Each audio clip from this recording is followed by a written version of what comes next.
Well, hello, everyone. I am Matt Williamson here from my dorm room in lovely Latrobe at St. Vincent's and loving it. Camp has been tremendous. And tonight, again, I'm recording this probably the day before you're listening. We will be headed to Friday Night Lights, although as it stands now, weather is a real issue. So I'll tell you what we see there. I'm excited about it either way. It's a good time. If you have a chance, it's something you should try to plan to go to in the future. So I'm kind of between things with the Steelers. So I kind of have news and notes for you today.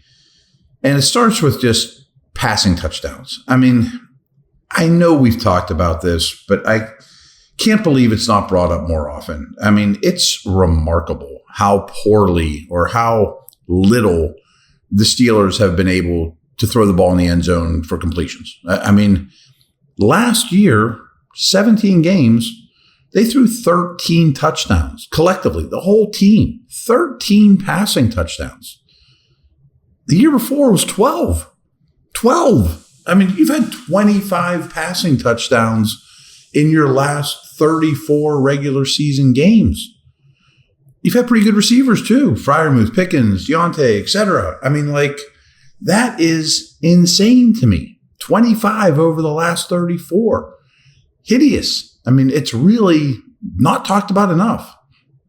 Now, do I think Russell Wilson's going to light the world on fire? No. But he's really good in the red zone. And I have some stuff here I think you're going to like. First of all, if you recall, Denver sat him out the last two games. So he only played 15 games last year, and he threw 26. He threw double the amount of touchdown passes. And what wasn't a great year for him than the Steelers did, and he played 2 fewer games.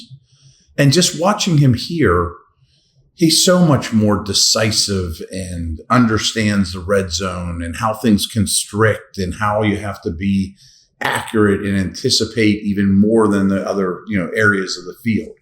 And I know he's not the player he was when he was at a Hall of Fame type level, but he's played 188 career games and has 334 passing touchdowns.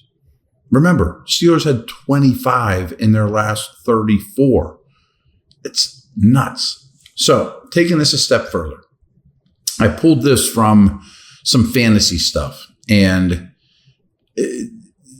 basically, it was talking about the difference in Sutton from Denver and Pickens from the Steelers. And Sutton losing Wilson, Pickens gaining Wilson.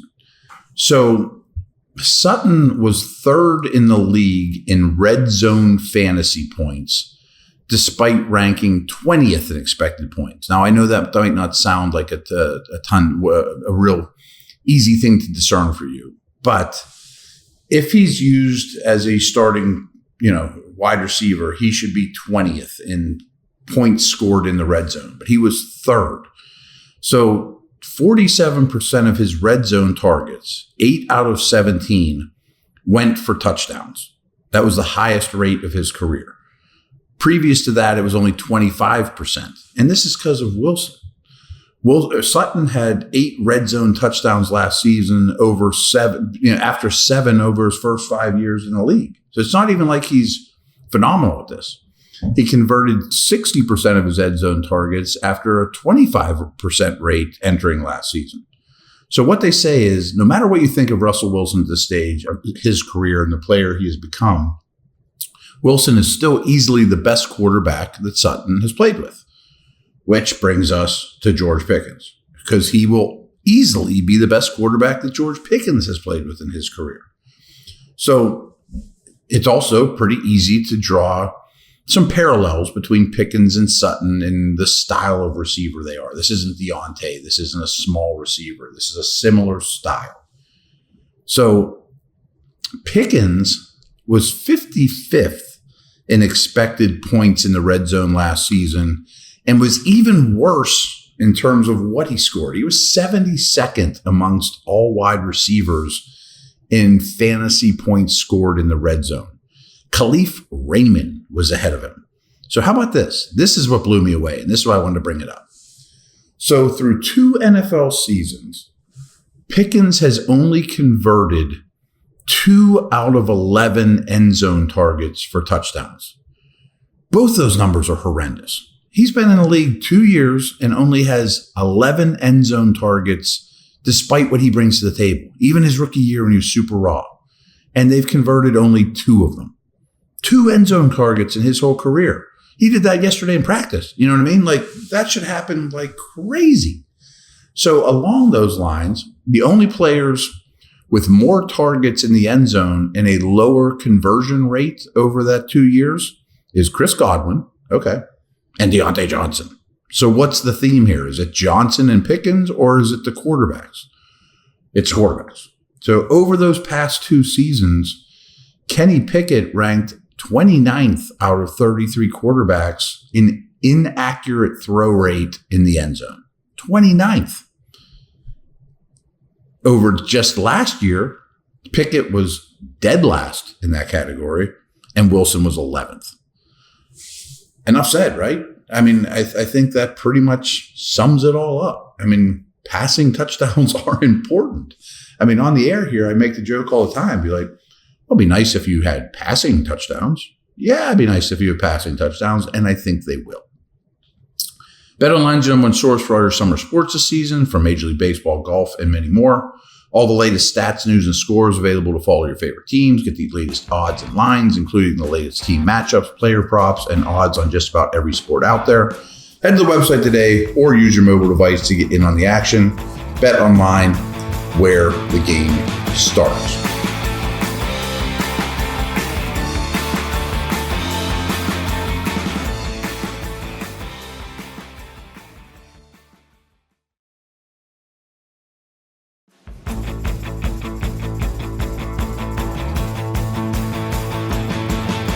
I got 2 more little nuggets. I keep bringing up Jack Coletto, the only fullback on the roster.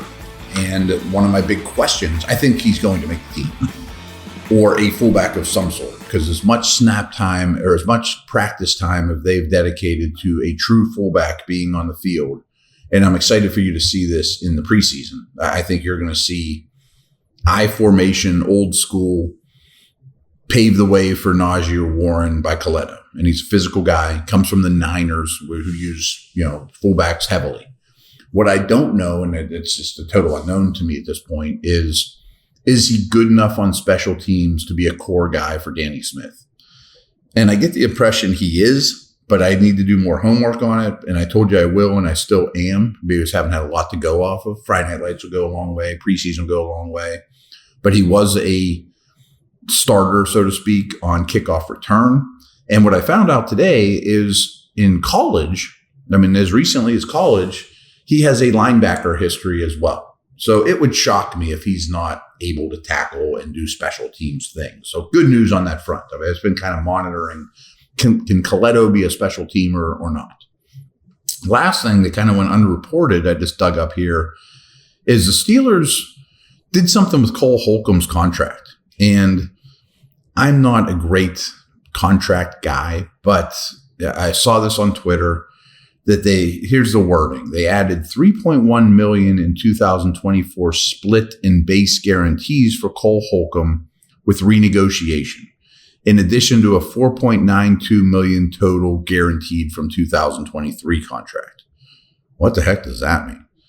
Here's the short of it, is what I'm gaining out of it. So if he goes on remember, he's not practicing as we speak. It's like him, Lowry, Cordarrelle Patterson, we have not yet seen. So if Holcomb goes on the reserve injured list, this is the way I've interpreted it, and I've asked a couple people around here too, and I think I'm right. He has a base salary right now of $6 million. But if he goes on that injured reserve list, it goes down to 3.1. So the Steelers would make up a nice chunk of cap savings if he does not make the opening day roster, if he ends up on the reserve injured list. So why do you do this if you think he's going to be on the opening day roster? That's what this tells me, is I think there's a really good chance Cole Holcomb will not be on the opening day roster. And who knows where that leaves you? Does that I guess that's good news for Mark Robinson. Matakevich is going to make it as a special teamer. And the top 3 are definitely going to make it. But I was really interested to see Holcomb with the top 3. But I'm guessing, because money talks, folks, that seems unlikely at this point. More news on that to come. I'll definitely snoop around. But they're in really good shape. And I do think Wilson, I mentioned this the other day, Peyton Wilson, is running with the ones here and there. And I think you're going to see more and more of that. So they're much better at linebacker. But I do think Cole Holcomb's a good player. They must agree or they would have just moved on. But the injury stuff, financially doesn't look great.